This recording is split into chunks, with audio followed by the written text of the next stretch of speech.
జిల్లాల పునర్విభజన ప్రతిపాదనపై బీఆర్ఎస్ నేతలు తప్పుడు ప్రచారం చేస్తున్నారని జనగామ జిల్లా కాంగ్రెస్ అధ్యక్షురాలు లకావత్ ధన్వంతి మండిపడ్డారు. ప్రభుత్వం ఇంకా ఎలాంటి ప్రకటన చేయలేదని ఆమె తెలిపారు. ప్రభుత్వం జనగామ జిల్లాను తీసివేస్తుందని బీఆర్ఎస్ ఎమ్మెల్యే పల్లా రాజేశ్వర్ రెడ్డి తప్పుడు ఆరోపణలు చేయడం సిగ్గుచేటని ఫైర్ అయ్యారు. గత ప్రభుత్వం జనగామ జిల్లాను ఏర్పాటు చేస్తారని ఇవ్వకుండా వదిలేస్తే కాంగ్రెస్ నాయకులు అందరూ కలిసి ఉద్యమం చేసి జిల్లాను సాధించుకున్నామని డీసీసీ ప్రెసిడెంట్ లకావత్ ధన్వంతి తెలిపారు.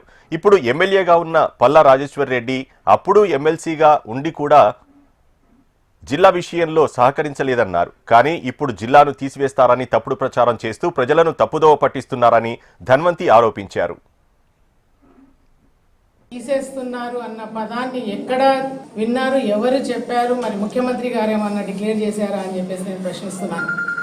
పోరాటం చేసి ఉద్యమం చేసి ఈ ప్రాంత ప్రజలు నాయకులు వీళ్ళందరూ కూడా నాయకులు ఈరోజు ఇక్కడ వేదిక పైన ఉన్నారు. ఆ రోజు పోరాటం చేసి ఇంత ప్రేమ ఎందుకు పుట్టుకొచ్చింది? ఇది కేవలం పొలిటికల్గా చేయడానికి వస్తున్నారా? మీరు ప్రజలందరినీ కన్ఫ్యూజ్ చేయడానికి వస్తున్నారా?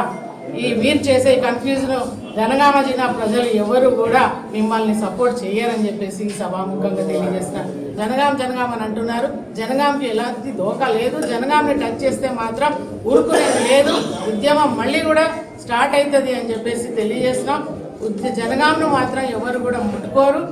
దయచేసి జనగామ ప్రజలందరికీ నేను కోరుతున్నాను, జనగాం ఇంకా కూడా డెవలప్ చేయడానికి, ఇంకా పెద్దగా చేయడానికే ప్రయత్నం చేస్తారు కానీ